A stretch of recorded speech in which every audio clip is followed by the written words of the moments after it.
Hi, everyone. Welcome to today's webinar for the 2020 MQii Learning Collaborative titled Improving Patient Outcomes and Decreasing Hospital Costs Through Nutrition, the Project Experience. I'm going to go over a few housekeeping slides and then introduce our speakers.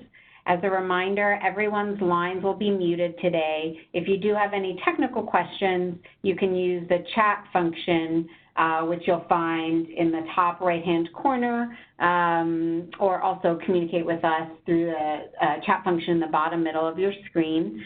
You can also use those chat functions to submit questions for the Q&A session that we'll hold at the end of today's webinar. So my name is Christina Badaracco. I work at Avalier Health, and today's speakers are Amanda Goldman, who will be talking about a malnutrition project and program introduction, followed by Sharon Siegel, who will talk about a malnutrition program process and research results.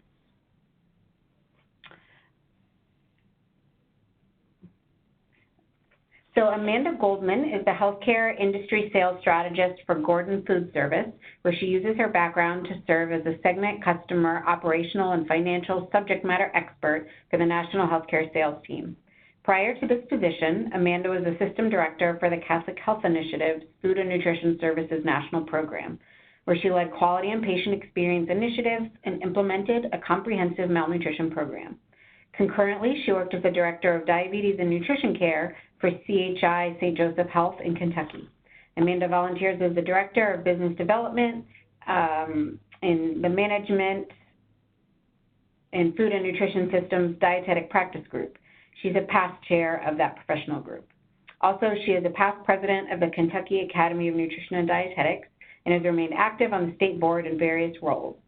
Amanda Goldman obtained her BS in Dietetics from Miami University and her MS in Clinical Nutrition from the University of Kentucky. She completed her dietetic internship at the University of Kentucky Hospital. So I'll turn it over to Amanda.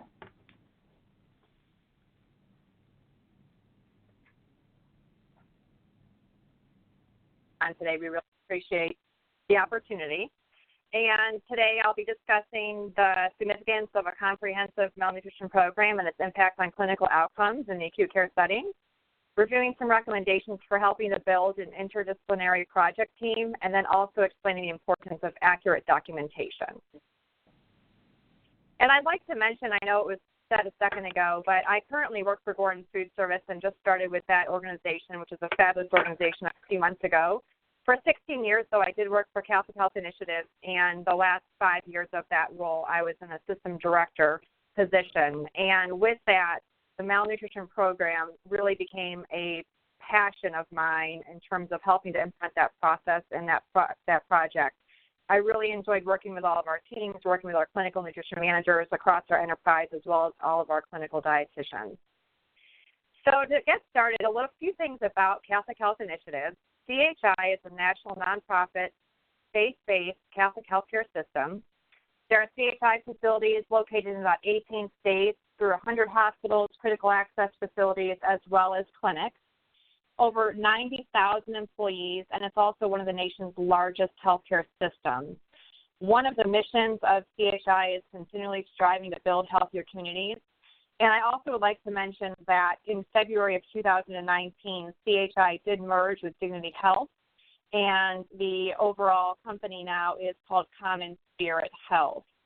And with our malnutrition program, we had started that in a few facilities, and now that has expanded to close to about 20 hospitals within that system.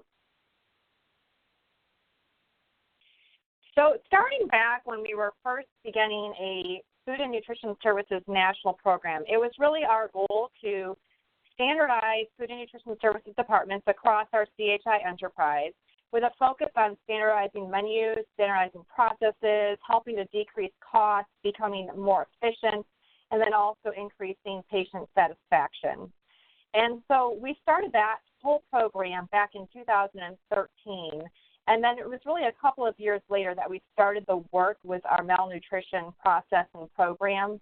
And that work obviously really focused a lot on our clinical dietitians. And that was really an opportunity to have our clinical nutrition teams to help improve overall outcomes for our patients. So just as a refresher, I know we all know this, but just to make sure that we're all on the same level playing field, malnutrition, we all know that's an unhealthy condition that results from not eating enough food or not eating enough healthy food, so i.e. poor nutrition. In the acute care setting, we know research has shown us that it impacts approximately 30 to 50% of hospitalized patients, and some research even shows that that percentage can be a little bit higher. Typically, only about 3% of those patients have a documented medical diagnosis of malnutrition. Now, that information is a few years old. Some research has shown that that has improved or increased, I should say, to about 6 to 7%. And part of that is because there's been so much work across the country with diagnosing and learning, educating more about malnutrition in the acute care setting. Back in 2015, we looked at a few of the facilities that were part of the CHI St. Joseph Health, and actually some of that was formerly known as Kentucky One Health, which is a multi-hospital system in the state of Kentucky. And we found that only 2% of the patients had a documented medical diagnosis of malnutrition. So at that time, we were even about a percentage behind the national average of that 3%. So we definitely had some work to do in the identification and then the treatment and follow-up of patients that had malnutrition. So looking to build our program, we wanted to make sure that we didn't just educate folks on or educate our dietitians on how to identify malnutrition, but we also wanted to make sure that it was multidisciplinary and that we really had an entire comprehensive process. So we wanted to make sure that we shared that vision and had some champions for that program. So we involved nursing in that. That goes without saying. We made sure that we had clinical nutrition leads, which were generally our clinical nutrition managers at a given facility. And we also reached out to various other stakeholders within each location to help build our overall team. And so that included our RDs, physicians, nurses, discharge planning teams, our clinical documentation improvement specialists, as well as our coders. Quality management was involved as well. And then we also involved our therapies, wound therapy, physical therapy, OT, and speech. It was obviously paramount to have administrative support from our C-suite members. And then we needed to have some IT help as well, medical home. And then there may be other stakeholders within your organizations that you may find would be beneficial to have on a malnutrition program team. So having to implement a comprehensive malnutrition platform across disciplines, we needed to make sure that it was an inclusive approach. So we wanted to make sure that our dietitians identified malnutrition using the evidence-based standards. And then we also wanted to make sure that we were assisting our physicians with determining the type and the severity of that malnutrition. So in general, we felt that the physicians had a good idea if a patient had malnutrition, but did not necessarily know if it was mild, moderate, or severe, or what the diagnostic parameters were to indicate that. And so really we wanted to teach and to educate our dietitians on how to be the experts in that area and to really help the physicians with that piece. We also wanted to make sure that we were comprehensively documenting protocols for our multidisciplinary teams, as well as providing training for our RDs and other team members that were in part of that stakeholder group.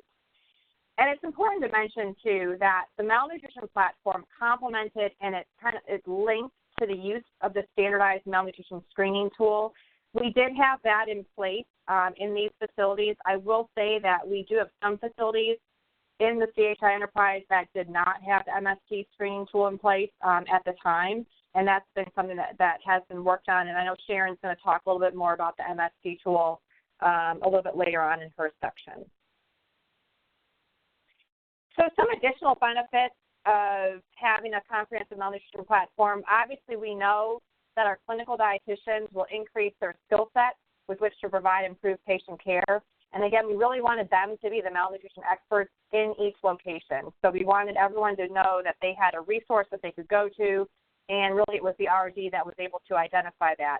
Of course, we know that it was important for the physician to follow up and document the medical diagnosis of that. But again, we wanted our dietitians to be the experts in the facilities. We also knew that we had an opportunity to assist with enhancing reimbursement back to our individual hospitals. And then we wanted to be able to track and report our outcomes and look at impact on readmissions and be able to report that to our leadership team. So in addition to the readmissions, we were also looking at, do we have an impact on decreasing length of stay? Potentially we have an impact on improving wound healing, impacting to help decrease falls. So there's a whole host of different outcomes that we can look at. And in general, we typically focused on our readmissions and our length of stay to start out when we were first implementing this program. We also know that implementing a comprehensive program can help to decrease the risk during a recovery audit contractor audit, a RAC audit, if that did occur in our hospitals. Fortunately, that did not occur at all during this time frame, but we knew that if that did happen, that we would have an opportunity to shine, really, because we had more thorough documentation that was presented in our electronic medical records by our dietitians. So our platform features through planning and implementation, we knew first and foremost that we needed to train our clinical dietitians. And we did that by providing a nutrition-focused physical exam workshop. And that is probably pretty similar to some other workshops that are around the country now. We provided an 8-hour session for our dietitians. It was very thorough.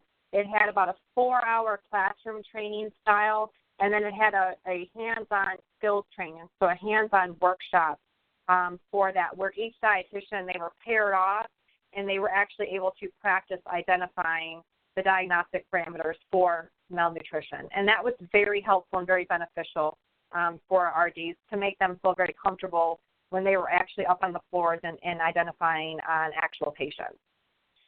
We also wanted to make sure that we had a program, policy, and procedure in place and that was standardized within our department. We wanted to make sure that it was also approved by our medical teams and that it was something that was, like I said, standardized within that hospital, but also really in general for this whole program as a whole. Again, we wanted to make sure we were looking at outcomes and tracking. We know that's a really, really important piece to the success of any given program. And then along with that, we wanted to make sure that we had the compliance audit to be able to look at those outcomes and see really, were there areas of opportunity? Do we have pitfalls? And where we were doing very well and being able to report that. We also wanted to make sure that we provided our training to several other groups in addition to our dietitians. So we provided training to our physician teams, to nursing teams, to our CDIs and our coders, as well as leadership. And, it was very interesting. I specifically remember a time when we had a session that was provided for our physicians, and I was going over what the 6 diagnostic parameters were for identifying malnutrition. And it was about a half-hour session, and afterwards I had a physician say to me, so I really am not supposed to use albumin anymore to diagnose malnutrition. And it was really one of those kind of aha moments for that physician. And, we had a great, candid conversation about that, and I really feel like he walked out of the room with a much better understanding of how to identify and actually diagnose from a medical standpoint malnutrition, and really understanding and being able to rely on our dietitians as the experts in that particular area. And so that was a great moment. I also can say I know that a lot of our dietitians would oftentimes walk around with specific resources. Maybe they had an article that they would keep with them, and at given times they would be able to share those with physicians. And those were very, very helpful. As we know, the physicians always want to make sure that we provide evidence-based data for them. So why is it so important for the CDIs and our coders, and why is it important for us to collaborate with them as dietitians? So we know that our documentation provides an accurate picture of that patient's condition in the chart. We know that it also supports the interdisciplinary care provided to our patients, and that it can ensure appropriate reimbursement for the patient care, as that number may change due to specific conditions or issues that arise. So really, we know that malnutrition can be a comorbidity complication. Looking at that, we know that it's secondary diagnosis that can impact the reimbursement.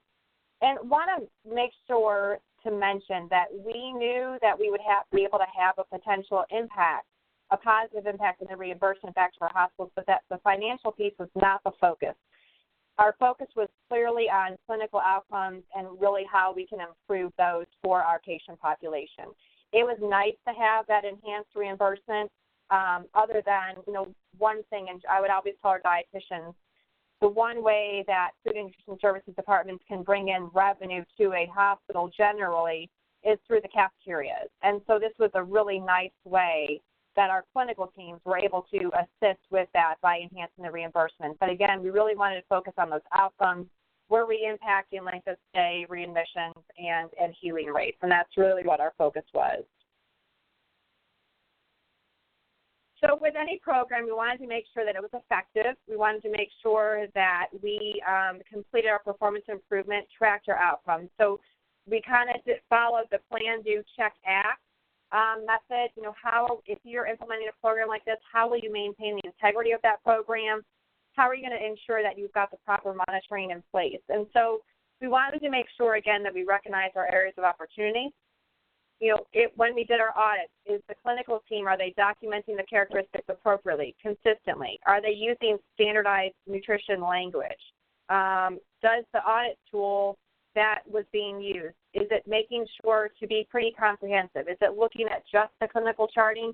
But it also needs to look at, did we have a policy and a procedure in place? Was that policy procedure approved by the medical team beforehand? Were we able to track our outcomes, and not just tracking them within our department, but sharing those with the director of the nutritional services department? Were we sharing those with our administrative liaison or with the chief medical officer? Those were really, really important stories to tell. And also sharing with our quality departments. Obviously, that's something, our quality departments are tracking our falls and infection rates. And so really this has an impact on that. And so again, going back to that collaboration piece and being able to share those results with them and how the dietitians can have an impact in that area. Wanted to make sure that we were looking to see if our physicians were actually acknowledging our documentation. We know that that's an issue and a concern. It always has been. It probably always will be, but, are we closing that gap there? And, if the physicians were not in general acknowledging our documentation, what did we do with that? We generally would follow up with our CDI teams. They would send the queries out, but maybe we needed to provide some further education for our physician teams, and that was something that we would frequently do if we noted that was a specific need. And then again, how are we impacting readmissions and other clinical outcomes? So overall, we wanted to make sure that we were recognizing our further need for training. We wanted to make sure that we were increasing confidence and our confidence with which our nutrition practitioners would practice. There were times that we would note that a specific clinical team may need a refresher, and that would be something that we would go in and we would provide. Obviously, our clinical nutrition managers, when they would do the annual evaluation for their clinical dietitians, they would have an annual competency that they would have to make sure the dietitians were practicing, and again, using some of the same tools that we looked at during the audit process. And then also, did we have a process to train our new dietitians? So if we had any turnover, or if we had new team members that joined that group, how are we making sure that we were training them so that they were practicing proficiently just like the rest of their clinical dietitian teams? And so with that, I'm going to turn it over to Sharon now. Thank you very much, Amanda. As a reminder for the audience, we are going to pose questions to both speakers at the end, so feel free to send along your questions, and we'll save the end of the webinar to talk about those. For now, I will introduce you to Sharon Siegel. So Sharon is a System Clinical Nutrition Manager with Sodexo, having over 25 years of experience as a registered dietitian in healthcare.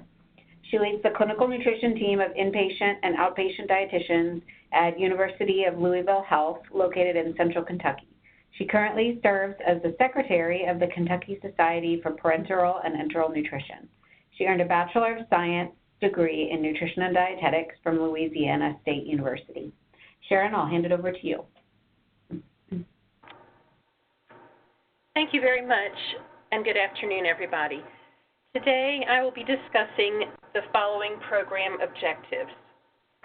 I will review a malnutrition quality improvement program process. I will review the roles of interdisciplinary team members in such a process, and I will share the results of evaluation of the MQii process and dissemination efforts. First, I will speak about our malnutrition journey, how we arrived at the point we are today. The background as to how and why we initiated a comprehensive malnutrition program began really with the 2012 shared release by the Academy of Nutrition and Dietetics and the American Society for Parenteral and Enteral Nutrition of a joint consensus statement. Back in 2007, CMS, the Centers for Medicare and Medicare Services, had altered its reimbursement processes to incorporate a disease severity component in which malnutrition was included. However, there was no clear definition of malnutrition at that time. So this consensus statement in 2012 provided the framework for diagnosing malnutrition using the construct that was developed by an international guidelines group. And in their statement, the use of an etiology basis for malnutrition diagnosis is paired with specific criteria of characteristics to define malnutrition. In response to this issuance, in 2013, our acute care hospitals in Central and Eastern Kentucky, which, as Amanda mentioned, were CHI owned at that time, incorporated the malnutrition screening tool, the MST, within our electronic medical record to be used as a screen for malnutrition. And for most people are probably familiar with the MST, but it is an evidence-based mechanism. It assesses two parameters commonly seen with the diagnosis of malnutrition, and those are weight loss and loss of appetite. It is designed for use by non-nutrition trained staff, so nursing, for instance. That same year, an early nutrition intervention or oral nutrition supplement policy was implemented in our hospitals, and this came about as a result of a falls audit. The rationale behind this was that malnutrition is identified as a key contributor to weakness and therefore increases the likeliness of falls, so we needed to look at the nutritional state of our patients in relation to whether they were at falls risk. So a multidisciplinary committee chaired by myself, the clinical nutrition manager, was convened to develop and institute this new policy relating to oral nutrition supplements. ICD-10 codes were coming along about that time, and so a multi-facility task force was established in our region in 2014. This team examined how moderate and severe protein-calorie malnutrition codes could be used by our clinical nutrition team to identify and document malnutrition in the medical record. This group also determined the appropriate use of the ASPEN and the A&D characteristics and recommendations, and how we would translate that into our use. In 2015, as Amanda mentioned, the dietitians at our hospitals were trained in nutrition-focused physical assessment, and we initiated our malnutrition coding program at the beginning of the following year, in January 2016. At that point, we started preliminary stages of researching outcomes of the multidisciplinary quality improvement initiatives on our malnourished patients.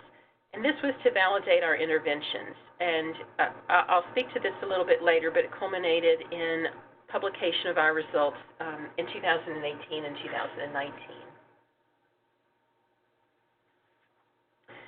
Malnutrition, as seen in hospitalized patients, is often a combination of disease-related cachexia as well as inadequate consumption of nutrients. We know that adequate early nutrition intervention can improve outcomes of hospitalized patients by protecting their lean body mass, which can alter prognosis and mortality, and optimally, it improves their quality of life, their functional capacity and physical activity, sarcopenia, as well as it modulates immune function and reduces treatment-related morbidity and mortality. When reviewing the significance of malnutrition intervention, there are really 4 interrelated outcomes that are desired. First, research has shown that if an individual is well-nourished and or nutrition interventions are implemented during hospitalization, the likelihood really increases that the patient will leave the hospital with a greater nutritional reserve, and this prevents their readmission. We know that hospital readmission risks associated with nutrition status can include frailty, pressure sores, weight loss, high and low BMI, cancer, inability to self-feed, renal failure, and congestive heart failure, among others. Looking at the second parameter shown here, the hospital length of stay, early and appropriate nutrition while in the hospital has been shown to prevent or mitigate adverse outcomes, and that includes a delayed length of stay. Third, a clear goal is to improve patient care with prompt nutrition intervention. As always, that's top priority. We know that poor nutrition status is a major contributor to longer hospitalizations with more frequent admissions, increased resource utilization, and, of course, higher health care costs. And lastly, promotion of quality outcomes and the lessening of unfavorable health events such as falls and pressure ulcers are incidents that we know are related to malnutrition.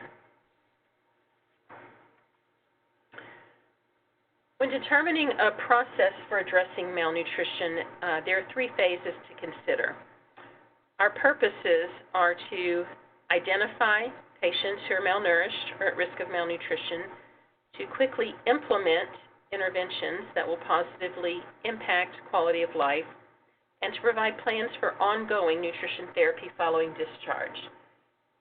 When I discuss each discipline here, I will speak to those 3 purposes. The registered nurse. The registered nurse is the first point of contact with the patient. They screen patients within 24 hours of admission, and in our hospitals we are using the malnutrition screening tool. If the malnutrition screening tool identifies a patient at risk of malnutrition by a score of 2 or greater, a consult is then sent to the dietitian, and the nurse initiates an oral nutrition supplement. And this is based on a policy algorithm that we developed some time ago, based on their diet and if they have swallowing issues and that sort of thing. The registered dietitian then completes a nutrition assessment on the patient, and this includes a physical focused exam to determine the presence, the type, and the severity of malnutrition using the Aspen and A&D criteria. The dietitian will also manage supplement and other nutrition intervention changes. He or she will communicate findings to the practitioner and the clinical documentation specialist. In our electronic medical record, the physician receives a pop-up notification with a summary of the dietitian findings and recommendations for conversion to a medical malnutrition diagnosis. And this has helped tremendously with the physician's conversion rate. As we know, a physician has to document that the patient has malnutrition in order for reimbursement. The dietitian will also educate patient and caregivers and document instructions for post-discharge nutrition in the electronic medical record. The clinical documentation specialist will review nutrition-related documentation in our medical chart and will follow up with providers via a query to ensure conversion of the malnutrition determination to a medical diagnosis. They also will pull in information from the dietitian notes to include in these queries just as a backup. Then the physician or the practitioner will categorize and document type and severity of malnutrition as consistent with the dietitian's nutrition diagnosis, or it can also be supported by additional medical findings. And then if it is required by the facility, the practitioner or the state, the practitioner or the physician will order or approve nutrition recommendations and interventions. In some states or hospitals, the physician must order or approve our recommendations. In Kentucky and at our hospitals, we have order writing privileges for most of our interventions.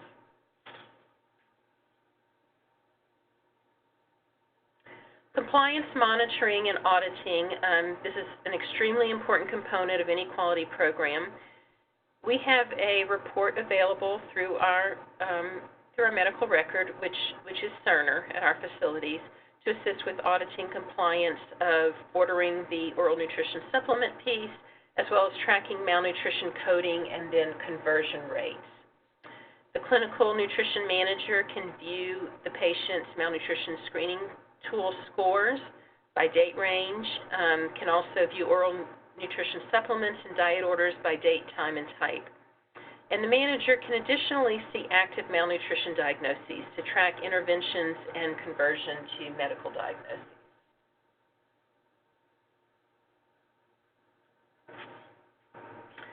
Moving on to the research study that we completed and the measure of our success, I'll be speaking for the next few minutes about our research experience. Our research was conducted at 3 hospitals. 2 of those were mid-sized high acuity hospitals, and 1 was a smaller community hospital. And these hospitals were located in Lexington and Louisville, Kentucky. We chose these 3 hospitals for our study because they were on the same Cerner build, the same electronic medical record. It was a collaborative study between Abbott Laboratories Health Economics Outcomes Research and Health Policy Division, Catholic Health Initiatives, and Sodexo. The first and probably one of the most important, well, probably the most important step, because it is a hard stop, is the review and approval of the Institutional Review Board. The IRB is an administrative entity established at your institution, at each institution, to protect the rights, welfare, and privacy of human subjects in a research study. Each IRB has its own processes, but may include required training for all colleagues involved, a research proposal, leadership approval, conflict of interest training, the tool that you'll use to collect data, and other items such as we were required to complete a HIPAA waiver request because we were not having direct patient contact, we were only reviewing data. Key takeaway, IRB must approve your research plan before you begin your study. So all of this has to be completed before the study can even begin. In addition, we were also required to obtain a collaborative study agreement between Abbott and the hospital system. And this entire process, which included training of each of our researchers, so each of our CHI and Sodexo personnel, as well as the Abbott researchers, took about 6 months. One huge help when we conducted our research was reaching out to a research coordinator at our facility, and this greatly assisted us with this process. It can be quite confusing to navigate if you're a first-time researcher. Our study was a retrospective cohort study utilizing medical records of over 20,000 adult patients with data collected including diagnoses, the MST score, diet and supplement orders, discharge disposition, socio-demographic, and outcome information. And we partnered with a clinical informaticist to create a report to collect this data for us. The difference in difference methodology was used by a statistician, and our statistician was provided by Abbott to assess the impact of the quality improvement processes, and that included the malnutrition screening tool, the early oral nutrition supplementation, and then the dietitian diagnosis of malnutrition. And then our final deliverables included research posters submitted for display at academic conferences, as well as our results were published in peer-reviewed journals. The study had 3 objectives: to determine if early identification and initiation of nutrition therapy from admission to discharge for hospitalized patients who are malnourished or who are at risk of malnutrition is associated with the reduction in 30-day all-cause readmission rates. We also were trying to determine if this process will result in reduction in length of hospital stay, and to determine if the addition of a malnutrition toolkit can assist dietitians to more efficiently and effectively diagnose patients with malnutrition. I've already reviewed the study design, but as mentioned, it compared pre- and post-quality improvement processes. The results showed that the median time from patient hospital arrival, admission, and malnutrition screening tool to oral nutrition supplement initiation was reduced by 29%, almost 15%, and 39% respectively. Decreases in length of stay and readmission rates were almost just under 1 day and 0.15% respectively greater for the treatment group compared to the control group, and patients diagnosed with malnutrition more than doubled after our quality improvement program. So we went from 3.14% to 6.84%. Our quality improvement program focused on hospital nutrition care, as Amanda previously mentioned. We did not report on cost savings or really the financial impact of the malnutrition diagnoses, but we know that a reduced hospital length of stay in severely malnourished patients can translate into a cost savings greater than $1,500 per patient over a 3-day period.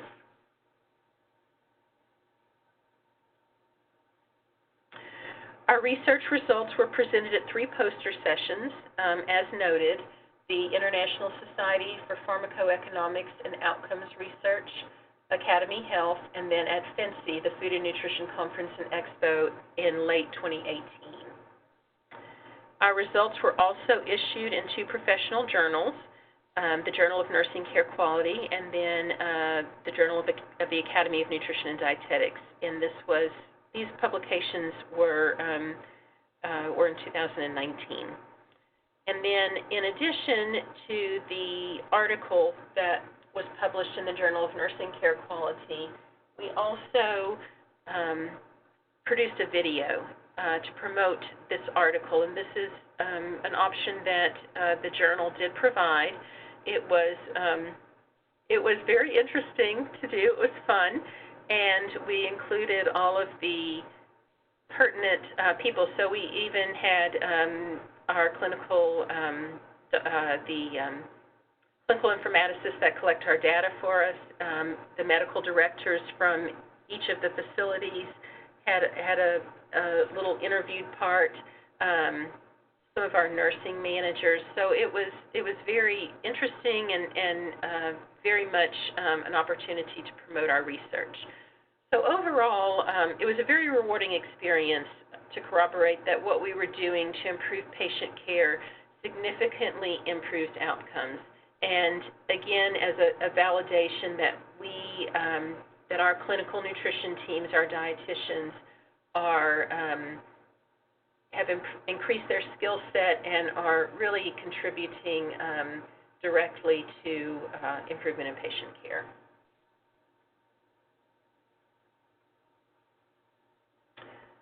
Thank you for joining us today, and this slide lists our contact information for both Amanda and me.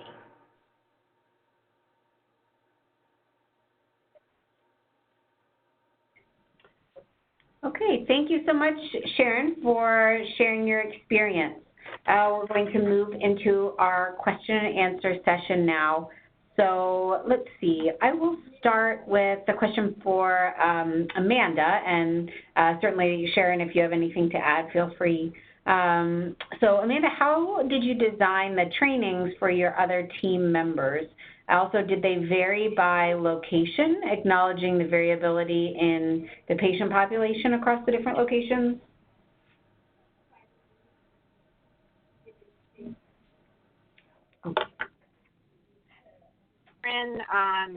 We partnered. I'm sorry, Amanda. Yeah. Excuse me, you were muted. Do you mind just starting again? Sorry about that. Okay, no worries. That's a great question, so thank you for asking that. As Sharon mentioned, she is the clinical nutrition manager for Sodexo, and Catholic Health Initiative, when we were building that national nutrition program that I had mentioned, we partnered with Sodexo. So they did have a platform that was I'll just say that was put together. It was a standardized program. When I first started doing the trainings, I actually went to one of the trainings myself. And then the first training that I actually conducted, which was in the Louisville area, one of the regional nutrition managers from Sodexo did that. She conducted that training with me. And so generally when we would do the trainings, we preferred to tag team. I think I mentioned that it was a full day session. It was 2 4-hour sessions. We generally like to have that over the course of 2 days, either 2 mornings or an afternoon and then the next morning. There were times, depending on the location and depending on the makeup of the clinical nutrition team, where they just couldn't take the dietitians out of staffing per se, and so we would actually do the whole training in one day. That being said, we did that if we needed to meet the need, but it was preferable to do it over the course of 2 days simply because the first part, the 4-hour classroom session, is very intense. And to be completely candid, everyone is exhausted afterwards. And so, usually we have folks that go home and they kind of digest the information, come back the following day. When we would start our skills workshop, we would really kind of review a few of the things that we learned the day before, ask if they can think of any patients that they may have seen, where now they know that the patients had malnutrition and they would have felt more comfortable identifying it. So it really was beneficial to do it that way. We did tailor it, if you will, to the facilities, again, depending on what the scheduling was, but also, too, we did have some units that already a lot of dietitians had maybe already gone through a training program. But even if they'd gone through that, we still wanted them to go through this one because we wanted to make sure that everybody was learning the same information. It was a great review, and it was very comprehensive in nature. And I think I'd mentioned earlier, we wanted to make sure that the dietitians were trained, but I think one of the benefits and one of the best things about this particular program was that it was so comprehensive and so interdisciplinary. And so I think that was really beneficial for ensuring its success, ensuring buy-in from other teams, specifically the physicians, and frankly our C-suite members. It was, it's really fabulous to be able to report such positive outcomes, as helping to reduce almost a full length day of stay. And so, we would tailor it a bit, but in general terms, we did have a standardized, template with which we used to do that training. Okay, great, thank you. Another question that just came in, can you explain how you do your auditing of the electronic medical records? And then maybe as kind of a follow-up to that, how the MST initiates the oral nutrition supplement order based on an algorithm? Sure. So this is Amanda. I'll take the first part of that question, then I'm going to hand it over to Sharon for the latter part of that question. With respect to the auditing, how we did that with the EMR, our audit really had 2 parts. It was a general audit tool that we utilized. It did go over clinical charting, but it also looked at the other pieces that I had mentioned before. For example, were all the RDs trained? If they had already been trained, did they go through a competency? Was there training provided to the other disciplinary members? Was that policy in place? Was standardized language being used? Those kinds of things. And then we also looked at, now that the program is in place, but was that clinical nutrition team completing PI? Were they doing performance improvement activities? What were they tracking?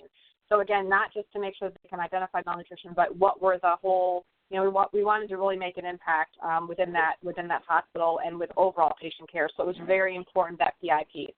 With respect to just the EMR, we had, I'll just say, kind of a supplemental tool that we would use where we would do a minimum of 10 chart audits. Sometimes that would be more if it was a larger size facility, but we would do a minimum of 10 charts during each audit. We would look at multiple dietitians within that given team that was at that specific location. We would look at, did they use standardized language? Did they document that at least 2 full diagnostic parameters were met? We also taught in the training that even though you only needed 2 per se, document everything. So it makes for a stronger case, if you will, the more comprehensive documentation that you had. So maybe somebody met the criteria for unexpected weight loss or poor intake, but, were they actually using those physical assessment parameters? So, did they have a decreased grip strength or something like that? So it was very important, and we looked at that during the clinical chart audit, and we would share that with the clinical nutrition managers. And if there were areas of opportunity, then we would generally go back and do an audit sooner, just as a follow-up.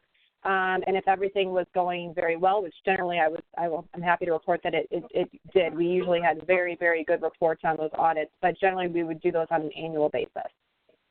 So hopefully that answered the first part of the question, and I'm going to give the ball over to Sharon to answer that second piece. Yes, can you repeat that again, Christina?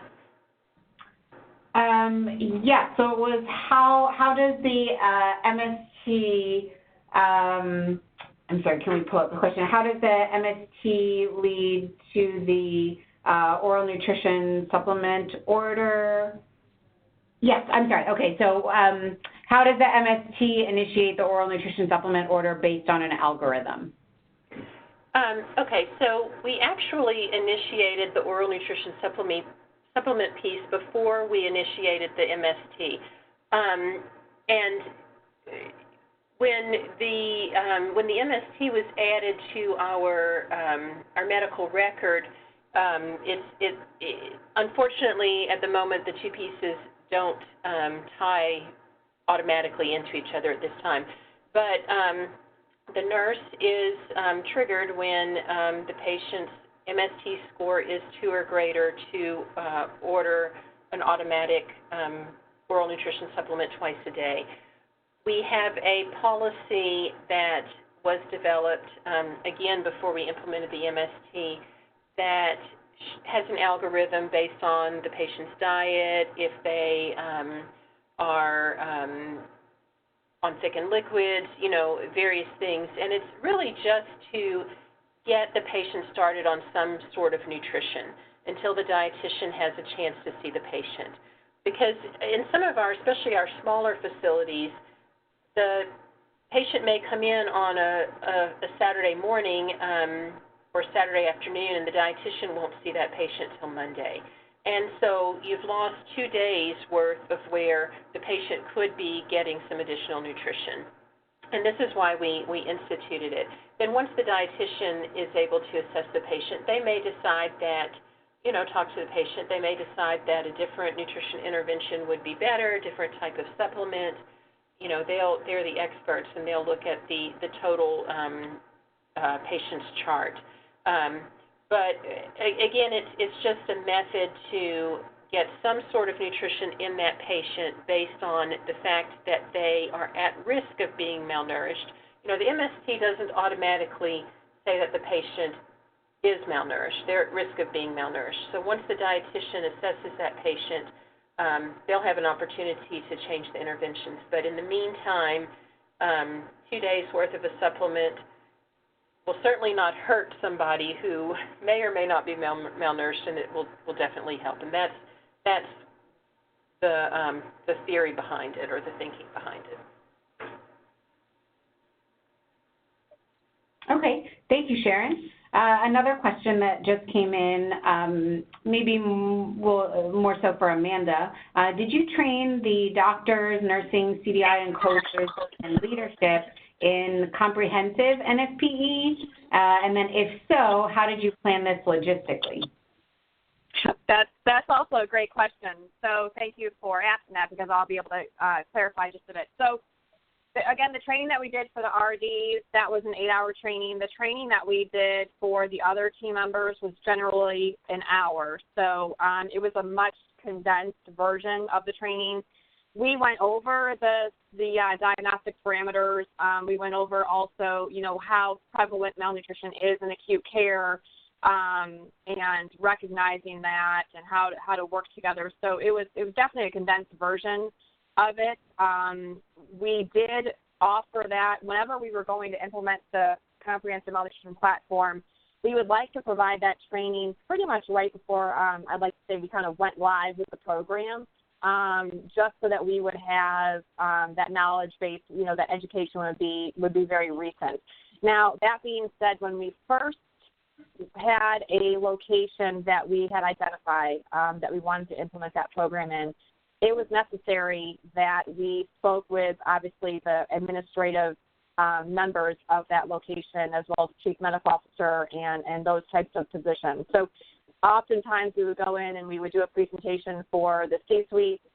We would also do a presentation at a lot of the physician meetings or hospitalist meetings, what have you. Really, that was more of like an intro to the program.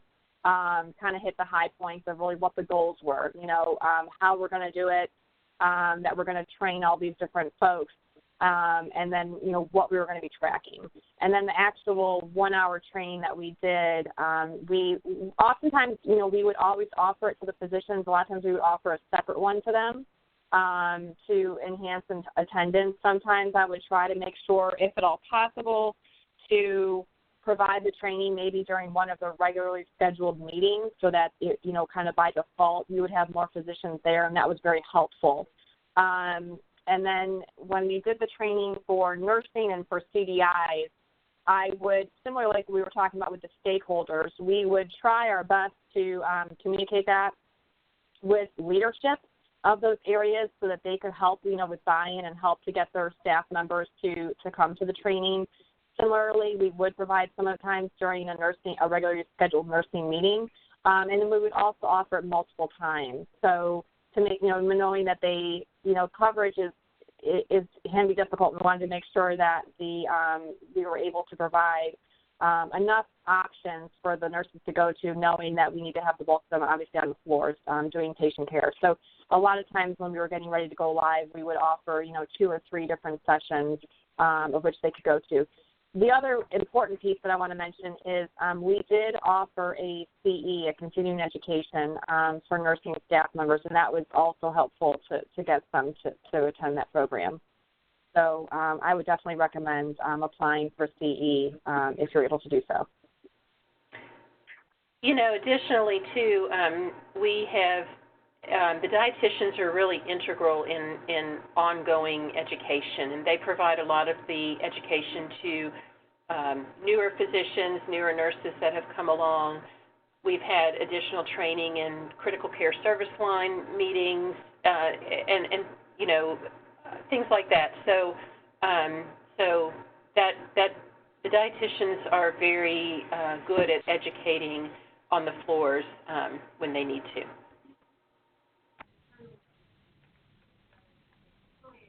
Okay, thank you both for weighing in on that. I'll shift gears a little bit maybe and ask more about your discussion about research. So at the end you shared some of the outlets for your publications, and we had a question for more so maybe for Sharon. How did you determine your desired outlets to disseminate your findings? Well, really, we, as I mentioned, we partnered with the research arm, I guess, of Abbott Nutrition, and they were fortunately very experienced in how to do this because, honestly, I and Amanda, none of us really had ever navigated this before. So our Abbott counterparts really took the lead on the poster sessions and the publications, and they have a lot of resources that are available to them. So we quite honestly applied, and we were not accepted to everything we applied for. So we looked at where we thought our research would be applicable as far as the audience, and nursing care quality was one of the journals that we identified, and additionally the poster sessions at the conferences we went to. But truth be told, again, we did apply to some places that we were not accepted to, and Abbott pretty much led the charge on this because they were much more experienced than us. And touching on that also, it really both with their experience and financial support, it was a big help to us to partner with an outside entity. such as a nutritional supply, a nutritional company. They funded the statistician analyzing our results. They funded some of the other fees that were associated with publication or even just conducting the research. And really, it was a big help to have that partnership. Yeah, and this is Amanda. I want to kind of chime in on that as well. I completely agree with Sharon. Abbott were fantastic partners in this process, and we all learned a lot and made a lot of new friends actually through the process as well, which was really, really a nice benefit. But when we presented at some of the poster sessions, there were some that like, for example, ISFOR, that one, some members from Abbott just went to that. Sharon and I were not able to go to that session or to that conference. That being said, we both were able to present at the poster session at FNC, along with one of our Abbott partners, which was great. And then I had the opportunity to present at Academy Health, and that was a very interesting and a fantastic conference and opportunity. It was very I found very fascinating. The questions that were asked to me as the poster presenters there were very different from questions that we fielded from dietitians at FNC, for example. So at Academy Health, it's very much research-based, and so almost all of their questions were from a research standpoint. So it really made me think differently of, how to respond, and so it's kind of where they were coming from. So it just, the whole process was a learning process, and, I think, if we had the opportunity, we would definitely do it again. It was a great opportunity, and we really think that we got some good results from it. And it's been really nice to be able to share the program, the process, and the results with audiences just like this today. So, again, we really do appreciate Avalere Health having us on today. Great. Thank you very much. I might ask one more question while we have a minute, directed maybe more for Sharon. You mentioned that you formed and led a multidisciplinary steering committee. Can you talk briefly about the structure and how you decided which individuals from the different departments to include? Sure. And this was quite a few years ago, but sort of how it came about was that we had a falls audit that was conducted at one of our facilities, and the director of nurses for our ICU units and her counterpart, as well as our CNO, were tasked with coming up with a response, an action plan to how we were going to respond to improved results in the future. And as part of this, they contacted me, and we all know that nutrition can play a big part in falls or falls prevention, but we really had not, put anything in solid information together. And the first idea they had with actually involved a great increase in my dietitian time, and I thought, no. They wanted us to see, twice as many people as patients were already seeing, and so I thought we have to come up with a better plan to really target the patients that we can make a difference with, and not just as a kind of a knee-jerk reaction, just see this vast increased number of patients who may or may not benefit. So that was sort of how it came about. And we included, of course, nursing management leaders. We included physician representatives. We included care management because of the whole discharge planning piece. I think we had a pharmacist that was involved as well. So we really just had somebody from varied disciplines. And we met, started at one hospital. We met regularly to come up with a plan. We had some research behind what we decided to do. And then did a lot of education. So this involved quite a bit of education. And then once we implemented it at one hospital, it spread to our other hospitals. But it was really beneficial to have viewpoints from different disciplines, because we as dietitians or the nursing department may have one viewpoint, and just like I mentioned, they wanted us to just, add this great population to the patients that the dietitian was seeing.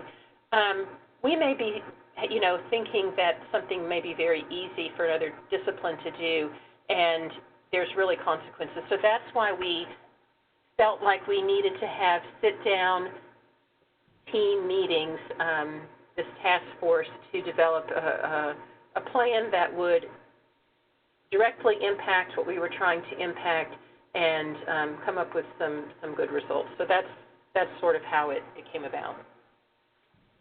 Okay, great. Well, thank you both so much for participating in this webinar and sharing all of your insights.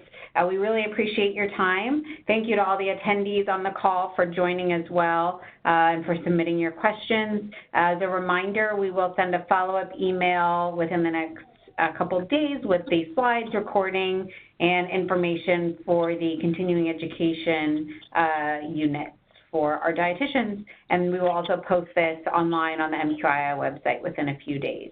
So thank you again, everyone, for joining us today.